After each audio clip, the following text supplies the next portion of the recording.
savings, and today we're taking everyone through loans. And we're hoping that as the other weeks have been helpful, this week you can learn about loans, what's a good loan, what's a bad loan, what type of loans should be taking, what type of loans will put you at risk. So we're really trying to just give good information here so that, because we've realized, according to the survey, that there is a huge culture where people are scared of loans. So we're trying to make people understand that loans are not always bad and they can be quite useful if people just know how to use it properly. So Patrick, my colleague, is very much informed on loans, and he has a great presentation for us that will give us a understanding and just explain loans a bit better. Patrick, on to you. Thank you, Devine. Thank you. Summed it up very nicely. I'm just wondering whether I should give it a few more minutes before start. I think I'll take the lead from you, Devine, or whether you're comfortable for me to start and people will join and find me on the way. I think you should try and start, and people will find you on the way, but maybe start with a very, very broad presentation. I'll buy time and I'll try to speak very slowly. Exactly. So let's give people a chance. Let's do that. Thanks, Devine. Thanks for that very welcoming introduction. As you nicely mentioned, over the past 2 weeks, we've been running a series where we are educating our members around the various banking products that banks usually offer. And we focused on the big groups of investments, savings, and loans. And the idea is basically to get our community empowered, if not that knowledge. As many research papers will show, in Africa, and particularly in the DRC, financial literacy is very low. A lot of people don't understand financial products and don't understand what is at the disposal and how best to use it. With that, they can easily be taken advantage of. There are a lot of schemes, the word that goes around is Ponzi schemes, that people are easily buy into and are easily defrauded because of the lack of understanding of how do various banking products work, and how do you spot something that is not real versus something that's real, and that's something that's currently lacking in our community. And our role as members of CoopCongo is to ensure that our members are equipped with the right knowledge so that they be able to make the right decisions. With that said, so this particular presentation will focus on loans, and we'll literally I'll try to feed into what Eric, my colleague, covered in the last 2 weeks, and also try to complement it as well, just to give a picture on how everything eventually comes together. So just to kick off with the big picture, so ultimately what every individual should look to achieve, or should look to get, is increasing their equity. And another word for equity is your net worth. We read a lot of papers or magazines or watching the news about the richest person on earth or the richest person in Africa or in South Africa. And how is that measured? They measure that by their net worth. The net worth is basically comprises of 2 elements. There's your assets on one side and there's your liabilities on the other side. So when someone says they have a net worth of R1 billion, or who's the richest person on earth right now? It's Bezos, who's worth over, I think it's $200 billion now, dollars. That number is literally looking at how much assets does he have, less how much debt he has, and from that they get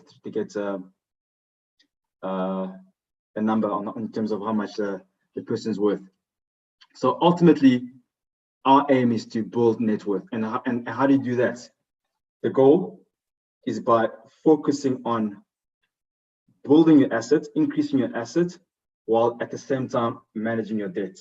Your assets can be obviously described as your investments, because assets are instruments that generate income for you, and investment do this. And investment was covered by my colleague Eric. So I think if you have any, if anyone on the forum who's new today has any question on investment, I can gladly answer, but it's one area that we've already covered. So what I will cover today is as I said before, is the loans, and I'll just illustrate on how loans play a key role in your portfolio as you go about your venture to build equity.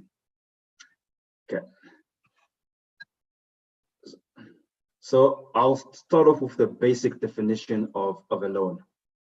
You'll notice here that I've also included a textbook Investopedia definition. That's for my friends that are very academically inclined. I know some people like to read the theory, but for those who will prefer a basic definition, I've added also a strict definition on here, which basically defines a loan as, in simple terms, you receive money and from either a person or an institution, and the expectation is that this money will be given back with interest over a particular time frame. So that's basically in summary is what a loan is literally using someone else's money and with the promise of giving them back. And if you don't give them back, there'll be some form of trouble in different shapes and forms.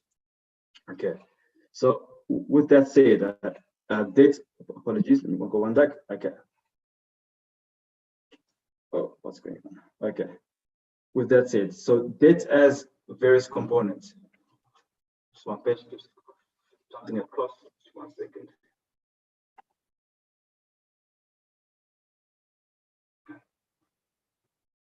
Debt has the various components. So we have the interest component.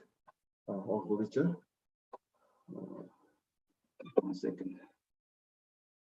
So I'll just go through the slide on this page. I hope you can still see it. I'll expand it a bit later. I think it just keeps on flipping. Okay, Devin, I'm still good? No, Okay, you're still good, but maybe can you try maybe Zoom? If you can't open the full page, can you Zoom maybe? Zoom, okay, let me do that.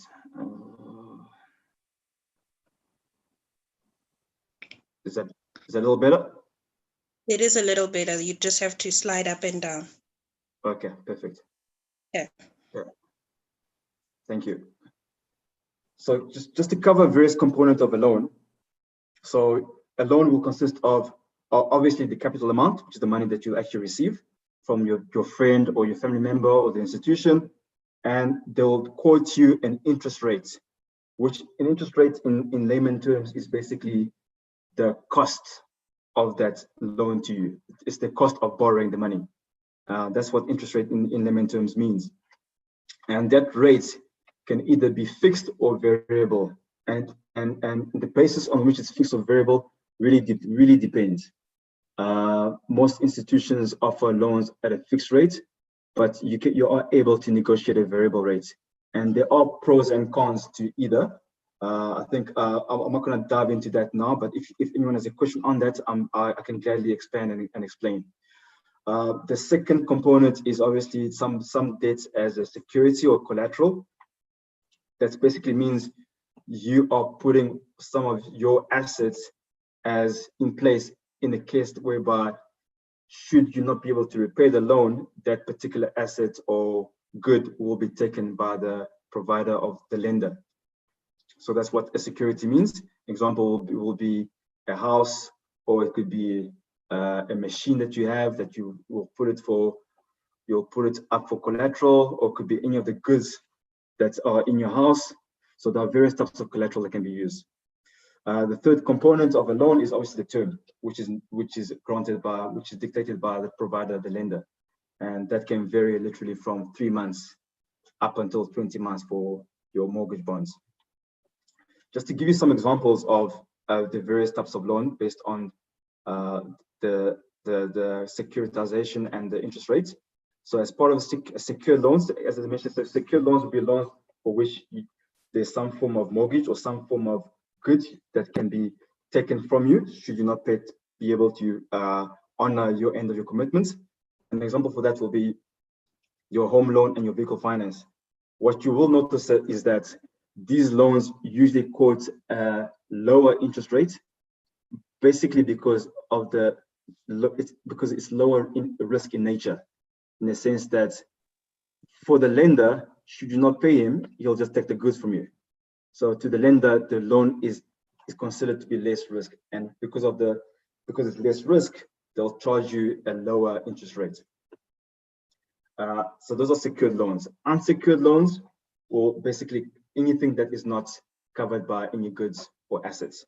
So that will be your personal loans, overdraft, credit cards, student loans, and by nature, because these loans are not unsecured, you'll be charged a higher interest rate. Okay. Other forms of loans, which may not necessarily you may not necessarily receive funds, but it's in a way some form of debt that you may stack up, includes your store accounts. This is you getting a Woolies or Edgar's account.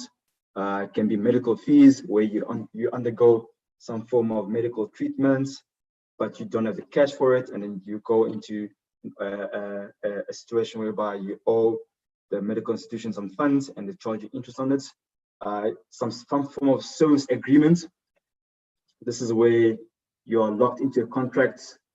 For example, your cell phone contract is a good example, where by nature you can't get out of it.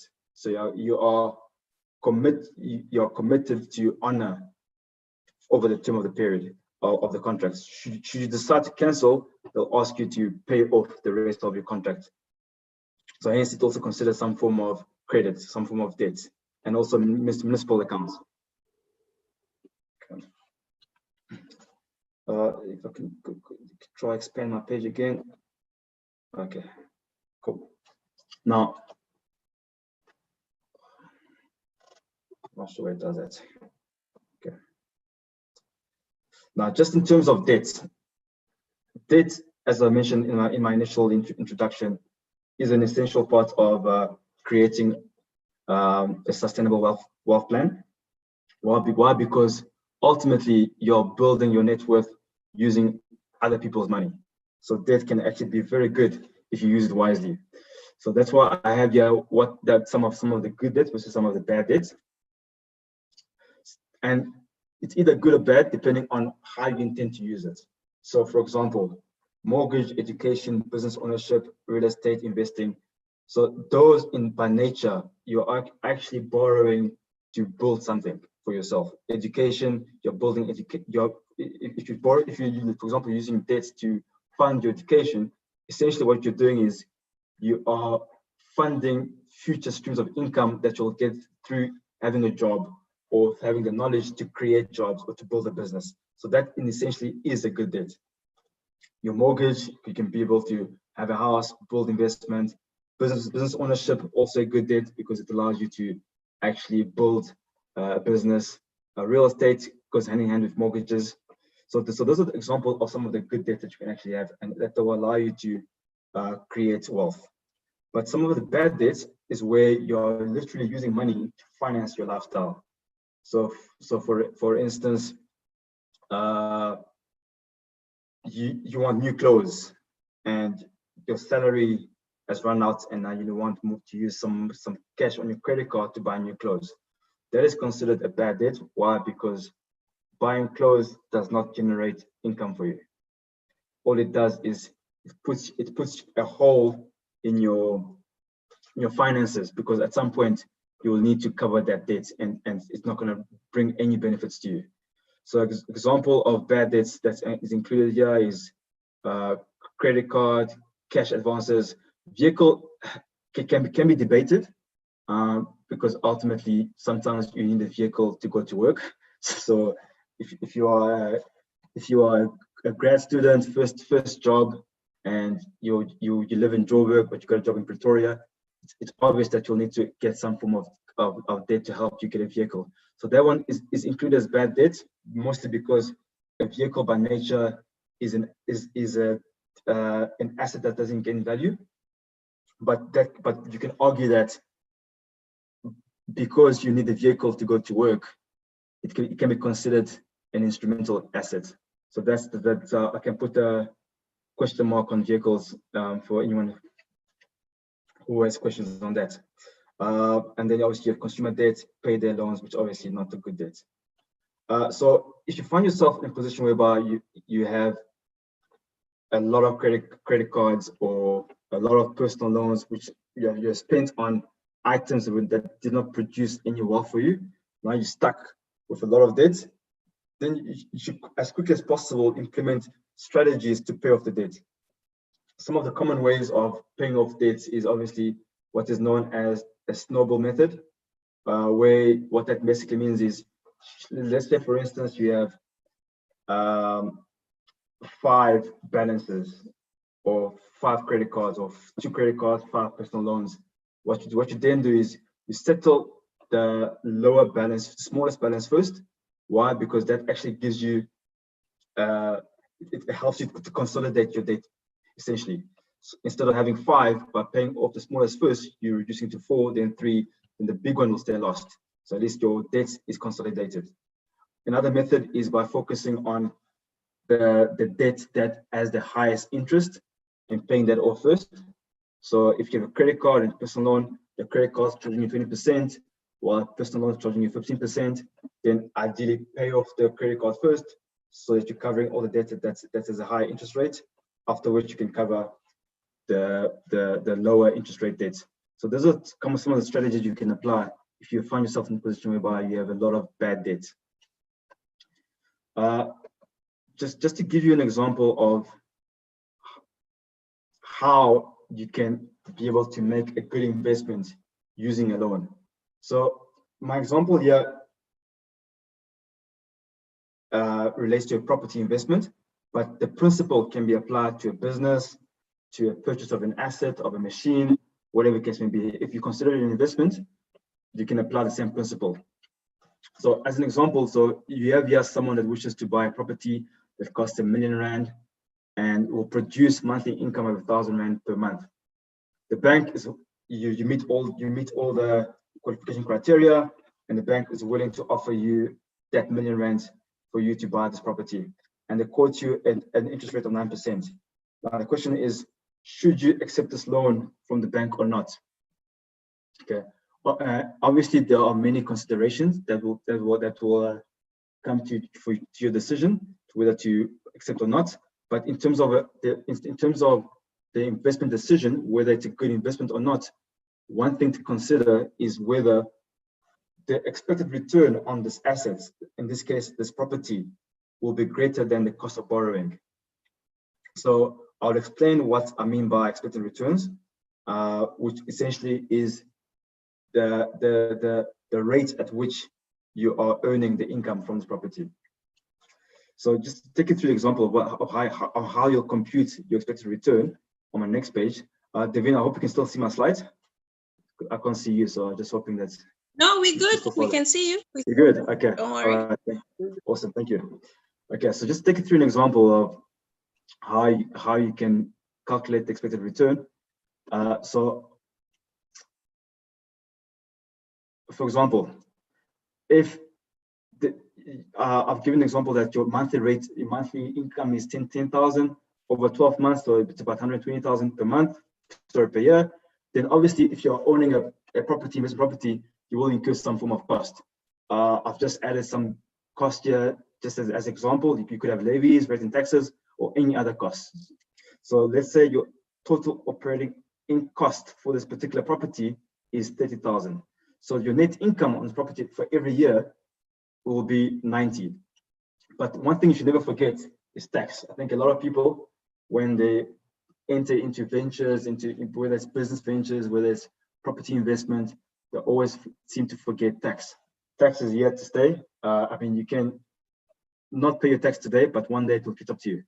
So I've added tax here for completeness, to illustrate that tax should be considered, and you'll see that I've said that the tax rate depends. It really depends on how you're structured, on whether you're investing in your personal capacity or whether you're investing in a business. If you're investing through a business, the tax rate is probably fixed at 28%, which is a corporate tax rate. But if you're investing in your own personal capacity, then your tax rate will be linked to your tax brackets, depending on how much your total tax income is for your tax bracket. So you can either go up to 45% or back down to 20%, depending on where you fit in your tax brackets. So for example's sake, I've added here 30% as tax. Excuse the zeros here, it should only be 3 zeros. Okay. Patrick, can I ask Yes. you a quick question? Did you probably set your slideshow on a timer, and that's why it is going, it's going too quickly? I don't think so. If I did, then I'll probably by mistake. Let me try again, just to set it up. Let me see, because in the beginning it was fine. Let's have a look. Okay, it seems stable. Seems stable. Okay, let's hope it stays like that. Okay, thanks, Devin. Okay. Okay, so I was covering tax, so which will then give you a net income after tax of 63. So how you compute your expected return will then be your total net income after all expenses and after taxes over your cost of the investment. So in this case, your investment is $1 million. So you're actually only producing 6.3% on this asset while you are borrowing at 9%.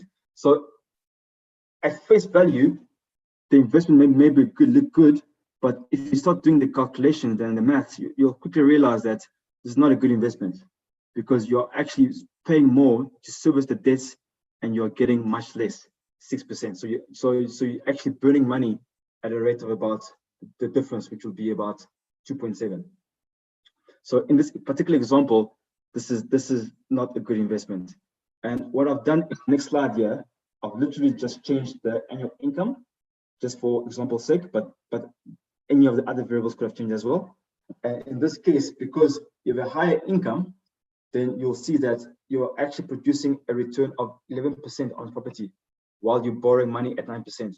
So it actually makes sense whereby you're actually using someone else's money to make 11% and you're paying them back 9%. So essentially you are building your worth with that 2%. And so in this particular case, it will be an example of a good investment using a loan. Okay. So moving on, now just basically I'll just cover some of the administration parts of loans.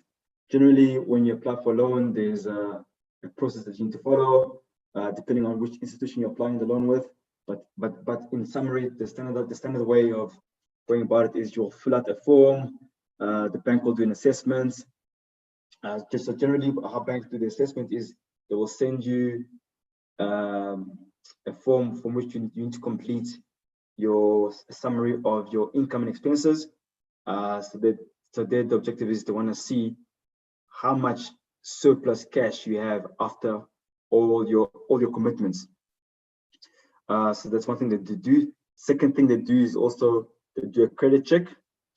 Credit check through TransUnion or CompuScan, or other common ones. So they'll check to see what your credit profile is like. I think in a country like South Africa, where a lot of things evolve around debt and credit, it's quite important to develop that credit profile because a lot of institutions use that to gauge whether you are a good payer, a good borrower or not. And a good way to get that profile is maybe taking out a small store account that you may not necessarily use all the time, but just to show that you can be able to that you are able to honor your payments on a regular basis. And then obviously, if all checks well, you'll get the loan. If not, you'll get the rejection. On the slide, I've just added some of the documents that are generally required for a loan. So it's obviously your ID documents, your salary slip or proof of income. So in this case, if you are a business person that doesn't necessarily have a salary slip, Then you'll provide some form of proof of income, which could be in the form of either your bank statements showing how you collect cash on a regular basis, or any other form of demonstration that can give the bank comfort that your money comes in on a regular basis. Banks generally look at bank statement over a period of 3 to 6 months. Again, it will depend on the type of loan, and they want to be able to see that over the last 6 months that the money is coming in and out of your bank account. Okay, and I've covered the fact that banks also will request some form of income and expenses sheet. Okay.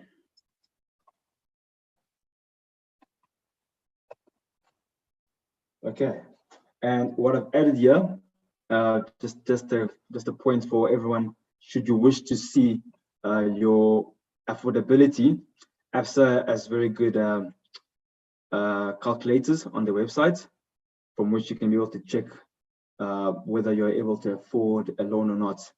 I think they are very good tools to play around with, just to see at which level of income, at your current level of income, which amount of loan you can qualify for. Ideally, even for business loan, you can also be able to gauge based on your current income levels and current business revenue levels as well. Yeah. So Devin, that's all I had today. I think I've covered very much on a high level, but I'm very open to any questions. Should you wish me to expand further on some of the items that I touched on this call. Thank you.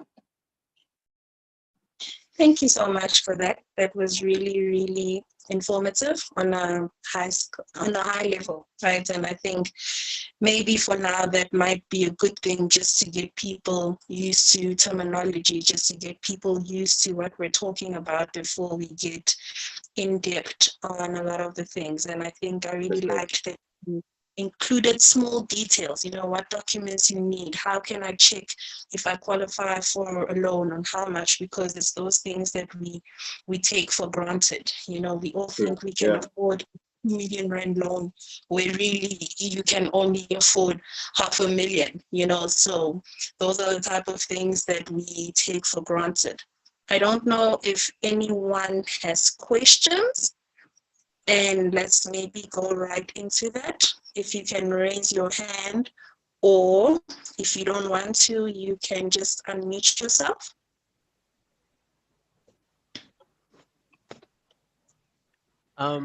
Yes, thank you.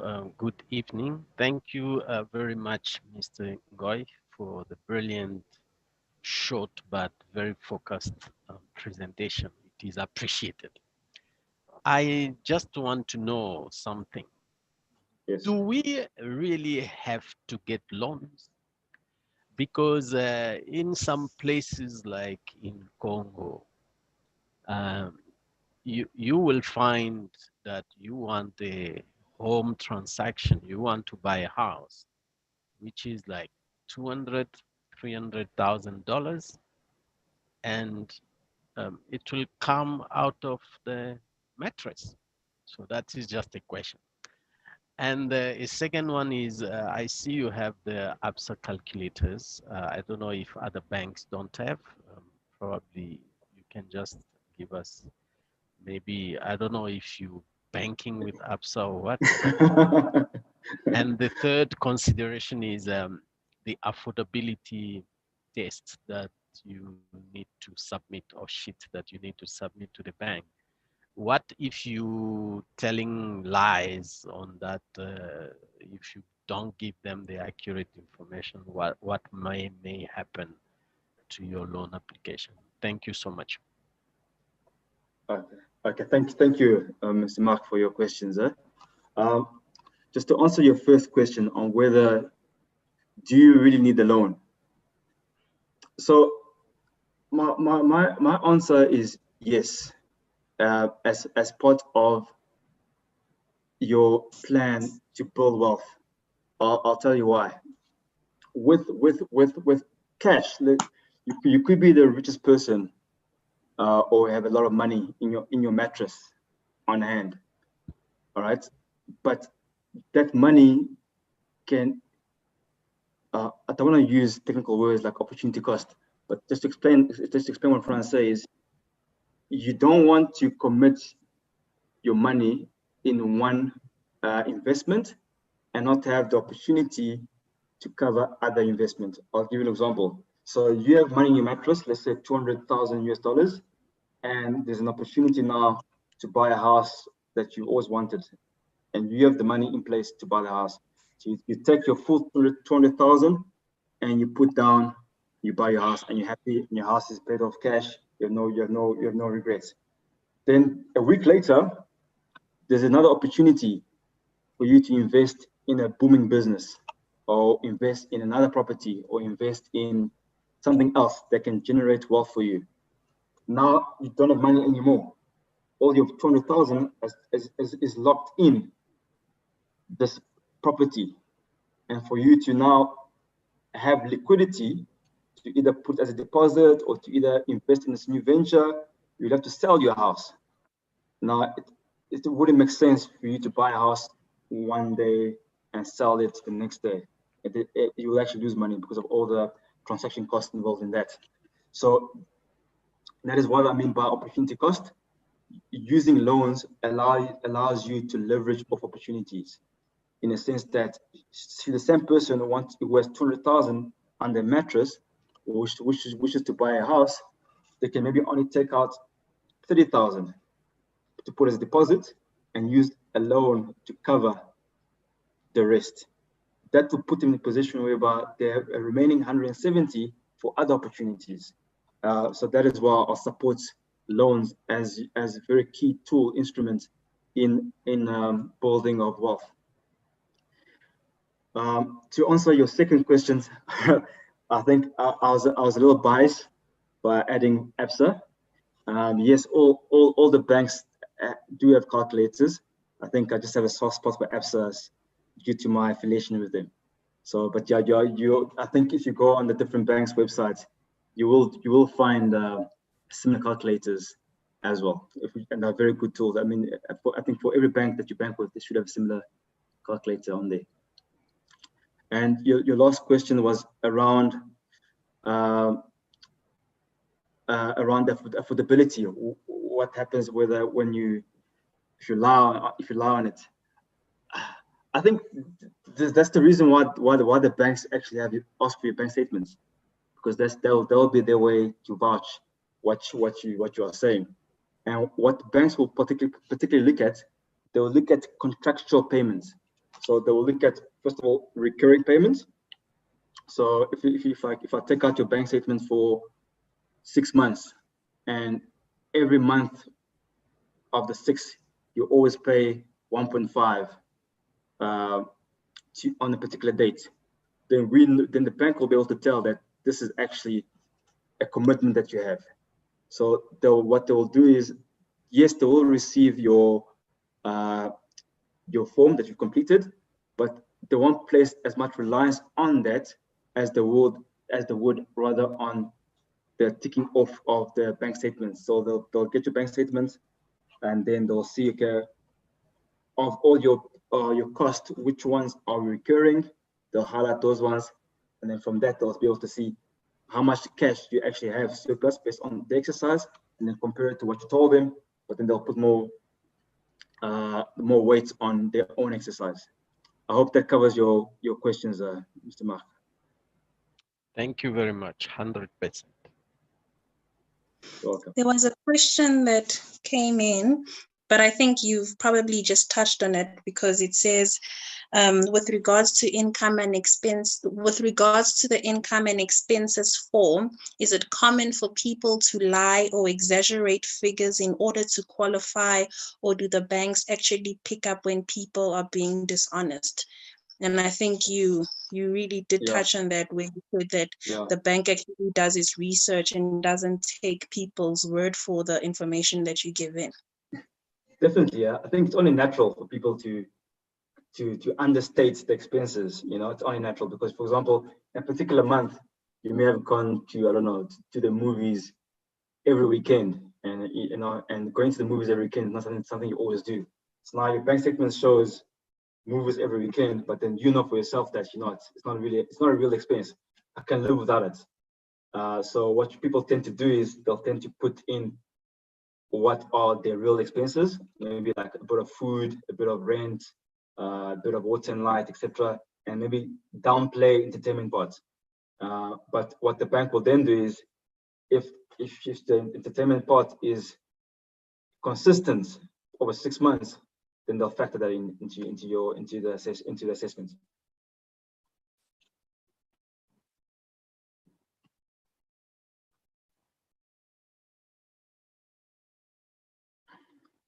Are you still with me, Devin?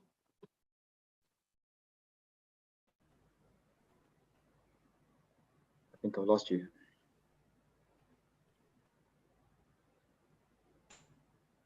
I think Mr. Malebe's hand is up. Yes, thanks, Patrick. Very, very informative presentation. My question is really with just thinking of the survey we had, where people responded very low on loans. People don't take out loans or for whatever reason. I just want to get your idea. Are loans important for our cooperative, and why are loans important? Thanks, Eric. Yeah, I think good point on the survey. I think just for everyone on the call who maybe didn't pick up the result from the survey. So from the survey that we did, what we picked up was a lot of our members indicated that they don't make use of loans. I think it was very few people said they actually use loans. And then on another question where we asked them if they had to have a loan, what will they need the loan for? Most responded to business loans. Okay, so just to answer your question, Eric, it also links to the question that Mr. Mark asked earlier. Loans are important. Again, it just depends on whether you're taking it out for the right reason or not. If you're taking out a loan to finance your lifestyle, or for a loan to be an extension of your salary or your income, that's a bad idea. But if you're taking out a loan for development, to invest, to build wealth, it's a very good idea. And you may just use it wisely in terms of what you intend to use it for, and do your numbers upfront. I mean, contact your friend that's an accountant or finance expert to help you with the number crunching upfront, so you can be able to understand the numbers before you engage or you commit to the loan. But ultimately, having a loan is definitely a good idea. My view, it's only my view or perception on why our community doesn't take out loans is probably linked to the stigma attached to it. I think there's a lot of negative connotation around loans, in the sense that someone, if you have a loan, you are perceived to be strapped, and or what I mean, very much tied, and you can't do much. But then again, that is the bad loans. But the loans can be used wisely and can be used to create wealth. I'm back. Sorry, I think I lost connection. Oh, welcome back. Did you answer Eddie's question? Whose question? There was a question that came in from...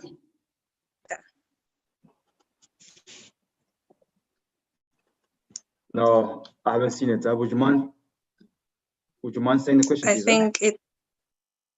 Eddie, can you please repeat your question, because it got taken off the chat when I disconnected.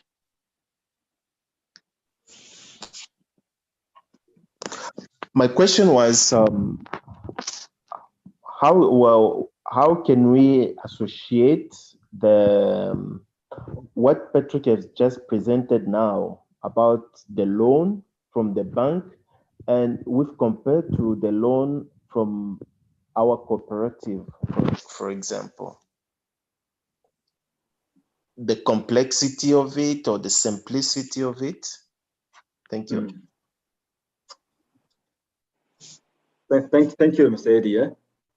Just to answer that, so we currently, I think our team, being the savings, loans, and investment team, is currently working on the products that will offer our community.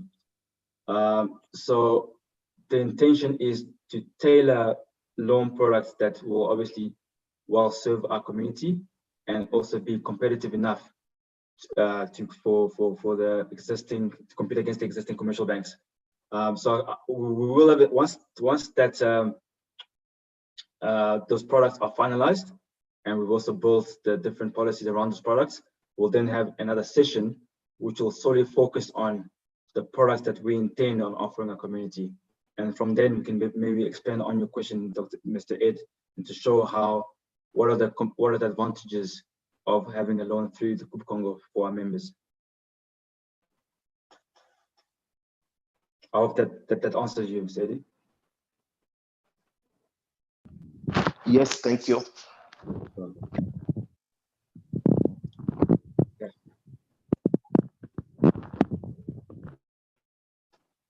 Okay.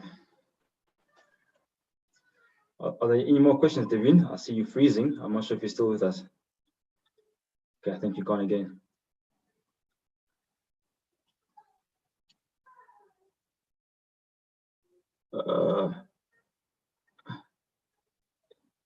Is there any other question from anyone on the forum?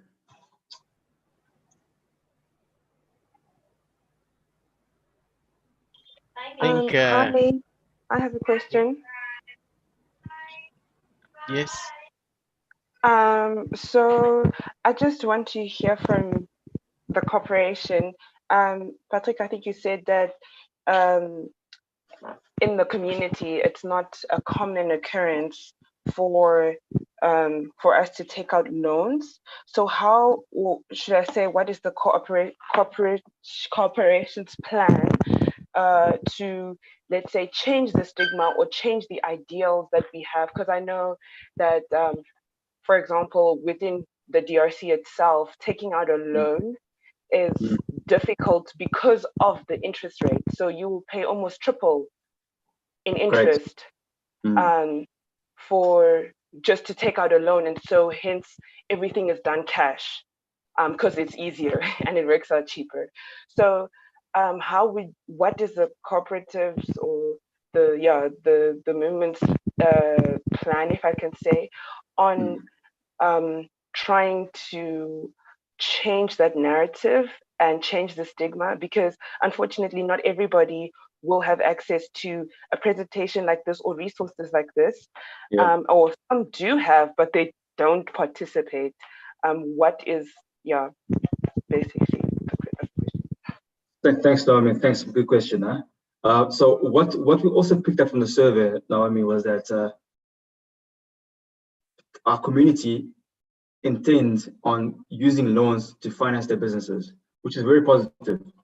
And I think our objective will be once we finalize up our product offering, our objective will be to focus on the good deeds and focus on educating our members to take out loans that are productive, loans that will be reinvested in generating wealth for themselves. And we definitely are considering pricing, definitely. The good thing is we are launching this product in South Africa, as it starts, where the interest rate environment is very competitive. So we're definitely not going to be able to charge exorbitant interest rates because it won't make sense. So we definitely are considering the interest rate as well, the pricing of those loans, just to ensure that it's attractive to our members. But I think a key base or a key thesis or thesis for our bank will be education. Making people know, listen, this good debt and bad debt, and the debt you should be taking out is one that you should be using to reproduce into something, into a wealth for yourself.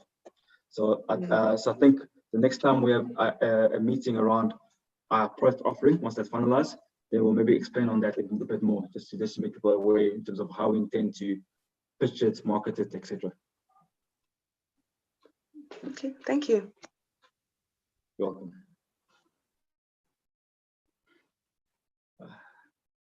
I think Devin has left me. Mr. Mark, maybe you can also check for me whether there's any other comments or questions on the chat. I can't see it from our side.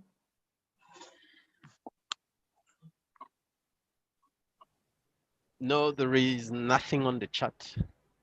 Okay. I think there are no questions. There's no hand for questions. I think everyone is satisfied. The only thing is that I don't know if we have people that can't speak English here, but next time we will have a bit of a mixture, because now we have members from people from Congo joining, from I think France as well. So we will have to put a bit of French. On that point, Mr. Mark, I think we speak French in the community. I mean, maybe some French may be better than others, but in general, we do speak French. So if there's any French-speaking person on the call right now, I can gladly take a question in French as well. Yeah. Okay, but you are just saying it in English, so. Yes. Understand. Donc, ce que je voudrais dire pour mes collègues qui sont en ligne, qui parlent français, si vous avez des questions en français, je parle aussi français. Pas si bon, mais je peux quand même comprendre votre question et je peux aussi essayer de répondre en français. Donc, je ne sais pas s'il y a quelqu'un qui parle que français et qui voudrait poser certaines questions. Merci.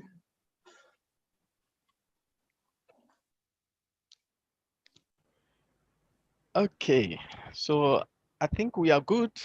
No, will... Pierre Evariste will raise his hands. You may go ahead, please. Vous pouvez parler. Okay. Ok, merci beaucoup. Je voulais d'abord remercier Monsieur Marc qui a compris notre souci en sourdine. Merci beaucoup, Monsieur Marc. Tout en remercier également Monsieur Patrick pour une très bonne présentation. C'est en anglais, on comprend un peu, mais on n'est pas aussi à l'aise, hein, comme vous dites, la fluente, hein, comme vous autres. Là. J'ai une préoccupation. Tu as donné un exemple là sur un crédit. Et je voulais savoir un peu en détail, quand est-ce qu'un crédit peut être rentable? Puisque tu as donné une maison, l'exemple d'une maison, vous achetez une maison, et lorsque, c'est-à-dire le retour à l'investissement, comment est-ce qu'il s'est calculé? Puisque j'ai vu là, vous avez montré, supposons que la location coûte 10 000 rand, comment évaluer la rentabilité? La rentabilité, c'est ça. Merci. Okay. Merci beaucoup. Je m'excuse, je n'ai pas eu capté ton nom. Pierre Evariste. Pierre Evariste, enchanté. Ok, merci. Donc, je vais juste rentrer à mon calcul pour bien vous montrer un instant. Voilà. Okay. Voilà, donc c'est là. Donc, ce que je disais ici est que on a le taux d'intérêt qu'on va repayer la banque. Et maintenant, on doit calculer la rentabilité de les loyers et qu'on va gagner sur l'immeuble. Donc, la première des choses, on doit analyser le produit, le loyer qui va entrer. Donc, disons qu'on gagne 10 000 par mois, ça va donner 120 000 par année. Après ça, il y a des frais qu'on doit payer sur l'immeuble. Dans ce cas, juste de donner des exemples, il y a certaines taxes qu'on doit payer et d'autres frais qu'on doit payer. Donc, en total, mes frais généraux sont à 30 000, qui me donnent un bénéfice avant les impôts de 90. OK? Et ce que j'ai dit que, surtout ici en Afrique du Sud, les impôts sont certains. Donc, il faut toujours calculer un élément d'impôt quand tu calcules ton taux de rentabilité. Donc, dans ce cas-ci, j'ai juste utilisé 30%, mais ça peut varier. Ça dépend vraiment si tu utilises ton investissement est dans une société ou bien tu payes ça comme un individuel. Parce que ici en Afrique du Sud, quand tu fais un investissement dans une société, le taux des impôts est différent à si tu fais un investissement comme un individuel. Donc, juste utiliser 30% juste comme un exemple. Qui donne maintenant le bénéfice après impôt, qui est à 63. Maintenant, pour calculer la rentabilité, là maintenant, on fait ton bénéfice net après impôt divisé par le coût d'investissement. Donc, ici, vous pouvez voir que dans ce cas ici, en total, on gagne par année. Donc, cet immeuble va seulement nous donner 63 000 par année. Et le coût de cet investissement est 1 million. Ça fait que ça me donne un taux de rentabilité de 6%. Donc, ce que je dois faire, c'est comparer ce que je gagne par année, de 6%, contre exactement le 9, l'intérêt que je dois pas payer la banque. Dans ce cas, on peut voir que ce n'est pas vraiment un très bon investissement. Donc, parce que je gagne moins que je dois repayer la banque. Exact. Donc, c'est un peu ça que je vais montrer. Donc, c'est vraiment, dans cet exemple ici, je parle de un immeuble, mais on peut utiliser le même principe avec même une entreprise que tu cherches à commencer ou bien un autre, comment dire, un autre actif que tu essaies d'acheter.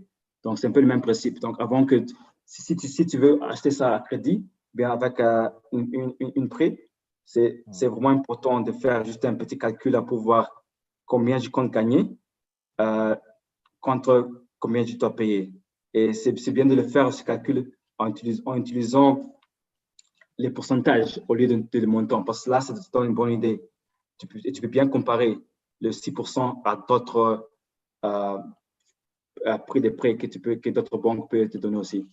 Mon deuxième exemple, c'est juste l'inverse qui montre, dans ce cas ici, c'est vraiment un bon investissement parce que dans ce cas, on gagne 11%, mais notre banque nous donne 9%. Donc, cela veut dire que j'utilise l'argent de quelqu'un d'autre pour gagner 2% pour moi-même, en général, parce que je gagne 11, je paye 9, donc je gagne 2%, et 2,5%. Cela veut dire que c'est vraiment un très bon investissement parce que je suis en train d'utiliser l'argent qui ne m'appartient pas pour gagner 2%. Donc, c'est un peu ça. Je ne sais pas si je me suis bien exprimé là. Non, c'est parfait. C'est parfait. Merci beaucoup. Merci beaucoup. OK, merci encore. Ça va. That was some very high level French, Patrick. Pardon, David? That was some very high level French.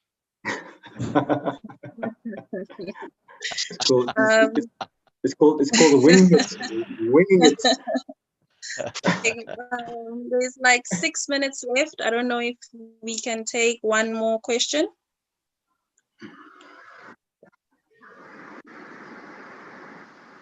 Anyone?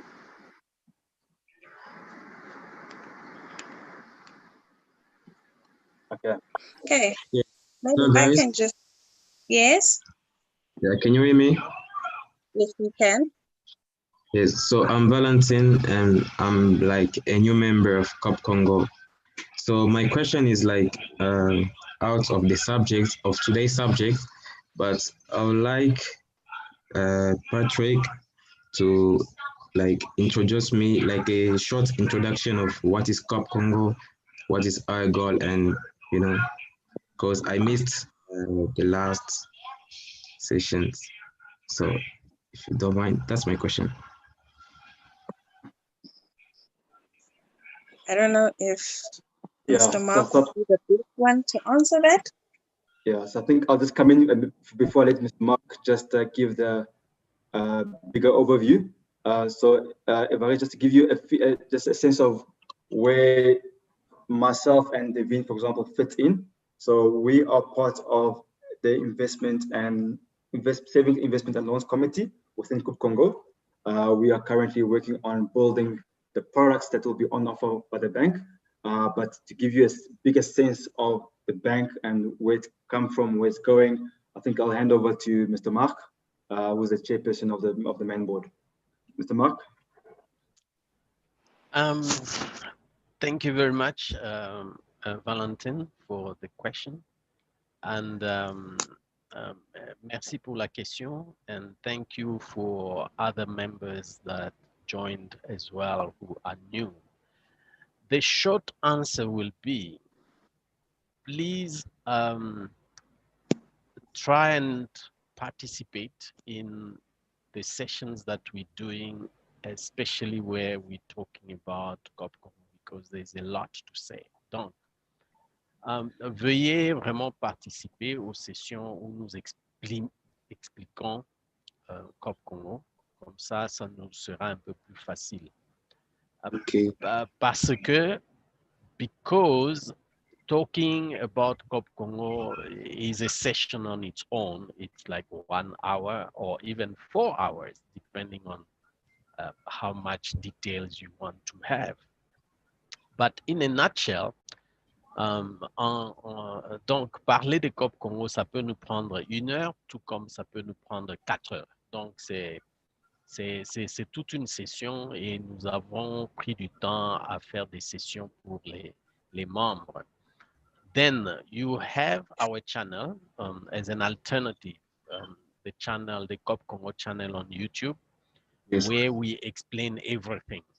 Donc on a sur YouTube, il y a notre canal où tous les détails de base sont situés. Mais cela n'empêche que nous puissions organiser d'autres sessions pour les membres. In a nutshell, CoopCongo is a banking platform, a cooperative financial institution that we want for the Congolese people in Southern Africa first, then for everyone in the world, Congolese descent. And we are trying it as part of our drive to have an institution that we will use in the community so that we help ourselves towards activities that depends on us. So in general, in the world, there are many cooperative financial institutions. Some big banks started as cooperative institutions. So we look forward to having that base that will help us to grow as members of the community to help ourselves. It is for the members, it is by the members. So you as a member, you have a say in the cooperative, and for the members. Donc la coopérative, c'est la plateforme que nous voulons pour les Congolais en Afrique australe et dans le monde.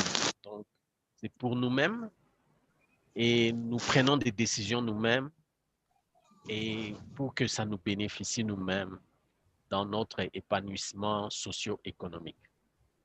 Hence, you see that we want people to be in committees. The committee that has been presenting for the past 3-4 weeks is the loans, credit and investment committee, which is actually working on our products and policies for the product. So we thank them all for the time and efforts that they made to share with us their knowledge, and for the past weeks it has been so grateful for that. Donc, that is what I can explain for now, but we will come back to that. We Yes. will try and reach out to all new members again and organize a session which will just be, because you have many questions. Yeah, And I do. if we have, yes, I know. And we know that, because if we start now, we might end up 3-4 hours later.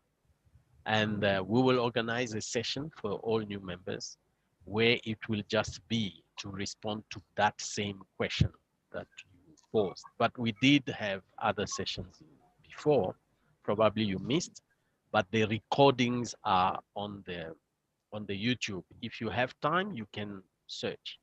On the YouTube channel, CoopCongo, you'll see the understanding. It's very 25 minutes to explain everything. So, donc dans notre canal de YouTube, nous avons la version anglaise et française qui explique c'est quoi CoopCongo, c'est quoi la coopérative. Et on a aussi d'autres vidéos là-bas qui expliquent qu'on a pris un peu partout pour que ça puisse aider nos membres à comprendre ce que nous faisons. Mais l'essence des CoopCongo est aussi là-bas. Alors, nous allons organiser une autre session spécifiquement pour les nouveaux membres, encore une fois, afin de partager l'essence de CoopCongo. With that, I'll hand back to Divine. Merci beaucoup. Thank you so much.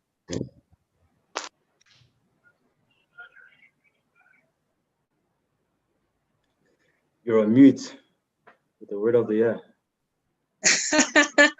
Yeah, today it's been happening to me.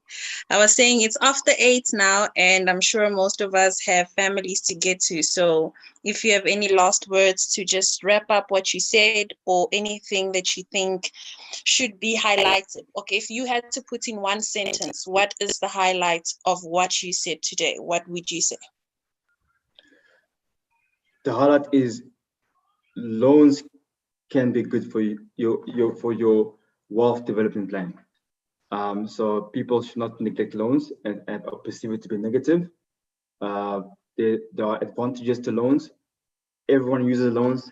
Even the richest person on earth uses a loan, because it's a very key component in building wealth. Thank you.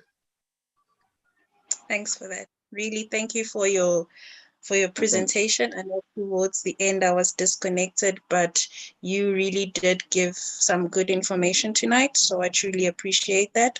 Just to, add on to that, like, we really are trying to build a community, and most importantly, make it accessible. Loans are not accessible to everyone at banks. And I'm really hoping that we can make loans accessible to our community, and we can make loans okay to our community, so that we can be able to build and give people the opportunity to do things that they dreamed of doing, but you obviously don't have the access to finance to do it. So I think that's what we want to do, build dreams. And let's hope we can, we can get there, and people can have the confidence in us really to guide them through that process. Thanks to everyone for taking time out tonight. I think really, there is a hand, Divine. Okay, Mr. Pierre, do you have something to say? The floor is yours. Allô? Non, je crois que la main est restée là. No, nothing to say. Oh, all right. C'est la main qui est restée là. Thank you. Yeah, so thanks for everyone for coming tonight and just engaging, asking questions, not being shy to come forward with the information, because really we can't do this without the information from the people that they need to know. And we hope that eventually, when we finalize our products, we can come back with loans that will be beneficial to you and that the community will find useful. Mr. Mark, back to you to wrap it up. Thanks. It's just the time to thank you, Devin, for driving us tonight, and thank everyone that participated. Nos remerciements, c'est à tout le monde qui a pu participer. Et nous sommes sûrs d'être là le jeudi prochain, where we will, le jeudi, on va aussi discuter d'un sujet financier très important. Vous pouvez suivre dans les emails et le WhatsApp. Et merci beaucoup à tout le monde. Thank you very much, everyone. Thank you, Mr. Ngoy, for the brilliant presentation. We look forward for next week. Thank you.